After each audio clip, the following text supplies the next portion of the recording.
ఒక సందర్భంలో ఎప్పుడో విన్నాను నేను, మీకు ఎక్కువ ఫేవరెట్ హీరో ఎవరంటే చిరంజీవి గారు అని చెప్పిన సందర్భాలు ఉంటున్నాను. ఎప్పటి నుంచి సార్ మీరు చిరంజీవి గారి సినిమాలు ఎప్పటి నుంచి ఆయనకి ఫాలో అవుతున్నారు, ఏంటి పరిస్థితి? 1980 to 83. ఇప్పుడు మీ డ్రీమ్ ఆయనతో సినిమా చేయటం అనేది ఒకటి దగ్గరకు వచ్చిందని చెప్పి విన్నాము. చిరంజీవి గారి నోట్లో నుంచి నేనైతే ఎప్పుడో- చాలా proposals పెట్టినామండి. So hmm. Some in principle acceptance ఉంది. అది మ్మ్. ఇంకా ఫార్మలైజ్ అవ్వడానికి టైం పడుతుంది. ఓకే. ఆయన ఇప్పుడు ప్రజెంట్ సినిమా చేస్తున్నారు కదా, సో ఆ విశ్వం. షూటింగ్ నుంచి కొంచెం గ్యాప్ దొరికినాక ఈ may put some time. Story final అయితే దాని ఓకే, ప్లాన్ అయితే ఉంది. ప్లాన్ కంటిన్యూస్గా ఉందండి, ఆల్వేస్ ఉంది.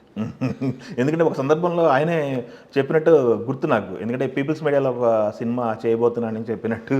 రీసెంట్గా ఒక దానిలో అన్నారు. అది ఏ జోన్లో ఉండబోతుందండి, మీరేమన్నా అనుకున్నారా? అంటే స్టోరీ ఫైనల్ అయితే డెఫినెట్గా చెప్తాను. ఆయన కమర్షియల్ మూవీస్ ఆయన చెప్పినప్పుడే ఒక డైరెక్టర్ అయితే మీకు సజెస్ట్ చేసి ఉంటారు కదా. అంటే అది ఫైనల్ అయితే చెప్తానండి. అంటే ఆఫ్ కోర్స్. డెఫినెట్గా డైరెక్టర్తో వెళ్ళే డిస్కషన్స్ రన్ అవుతున్నాయి. ఇంకొకటి సార్, మనకి మెగా హీరోలతో నాకు తెలిసి మూడో సినిమా వద్దాం చిరంజీవి గారి ఓకే అయితే, ఎందుకంటే సాయిధరం తేజ్ అండ్ మన పవన్ కళ్యాణ్ గారు ఇద్దరు చేస్తాడు. అవును, మిగతా హీరోలతో ఏమన్నా మనకున్న పైప్ లైన్లో ఉన్న సినిమాల్లో ఉన్నాయా? డిస్కషన్స్లో ఉన్నాయి, ఏం ఫైనల్ అవ్వలేదు. ఎందుకంటే ఇప్పుడు బన్నీ చూసుకున్నా కానీ, రామ్ చరణ్ చూసుకున్నా కానీ అందరూ పాన్ ఇండియా స్టార్. అంటే next few years they are busy కదా, సో అంటే we're trying. So but of course వాళ్ళకి అవును, మీరు చెప్పినట్టు ఆల్రెడీ టైం లైన్ సెట్ అవ్వాలి కదా. సో కమిట్ అయి ఉన్నారు కదా మొత్తం. ఇంకా 4-5 సినిమాలు ఉంటున్నాయి వరుసన. ఒక సబ్జెక్ట్ మీ దగ్గరకు వచ్చినప్పుడు కాంబినేషన్ చూస్తారా, కథ చూస్తారా, లేకపోతే ఎలా మీరు సబ్జెక్ట్ ఓకే చేస్తారు? అంటే మీరే అన్నారు కదా కాంబినేషన్ అండి, ఎస్, యాక్టర్, స్టోరీ, డైరెక్టర్, వాళ్ళిద్దరూ ఎబిలిటీ టు రీచ్. అంటే ఇప్పుడు మేము ఒక 2 days తేజ సజ్జా మూవీ అనౌన్స్ చేస్తున్నాం కదా, అప్పటికి అనుమానం రాలేదు. అవును. బట్ వీఆర్ అంటే మీరు గ్లిమ్స్ చూస్తే బల్క్ ఆఫ్ షూటింగ్ ఆల్రెడీ అయిపోయింది. Okay. You can see that range of the movie. So okay, pan India కూడా కాదు, we want to make it a pan world movie. రెండు చూస్తున్నారు మీరు అయితే, నాకు తెలిసి కాంబినేషన్స్ చూస్తున్నారు యాజ్ ఏ బిజినెస్ మ్యాన్గా. ఇట్స్ ఎ కాంబినేషన్ అండి, it's actor, story and director కొంతమంది and your ability to take it to market. ఇంకోటి సార్, మనకి ప్రజెంట్ సినిమా నుంచి రూపాయి పెట్టిన తర్వాత వస్తున్న మార్గాలు స్ట్రెంత్ఫుల్గా ఉన్న ఒక మీడియంస్ ఏమనిపిస్తారు సార్ మీకు? థియేటర్సా లేకపోతే? ఇంతకుముందు నాన్ థియేటర్గా ఆల్మోస్ట్ 80% టచ్ అయ్యేదండి. అవును. 80% of cost, not revenue. So 80% of cost recover అవ్వచ్చు అన్న వరకు వెళ్ళింది. But now it is coming back. అంటే తెలియదు అంటే ఎక్కడ ల్యాండ్ అవుతుంది అన్నది. So everything is bench marked against theatrical. Okay. So మీకు కొద్ది మాత్రమే it's meant only for platform.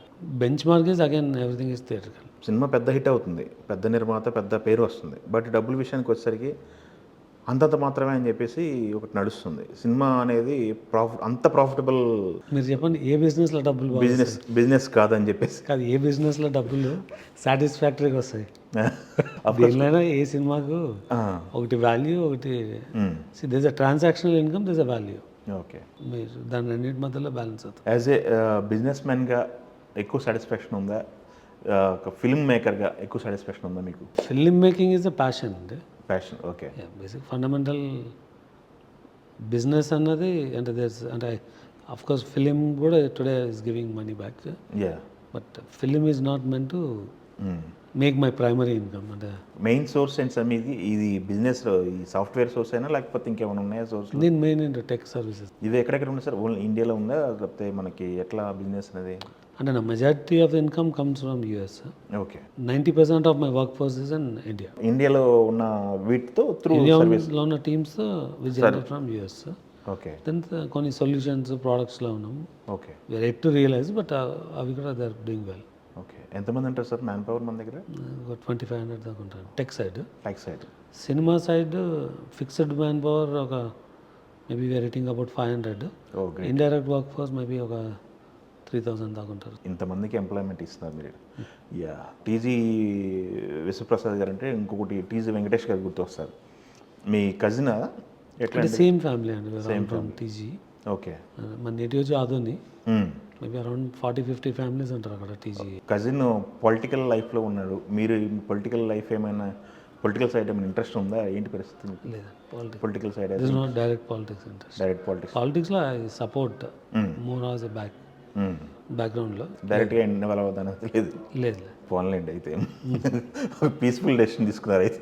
పీస్ఫుల్గా అండి నా పర్సనాలిటీ ఫిట్ అవ్వదు. పర్సనాలిటీ అంటే ఏం ఉండాలనుకుంటారు మీ దృష్టిలో? డిఫరెంట్ ఫ్యాక్టర్స్ అండి. How do you engage the masses అన్నది. ఓకే. సో నాకు అది సస్టైన్ చేయడం ఫిట్ అవ్వకపోవచ్చు.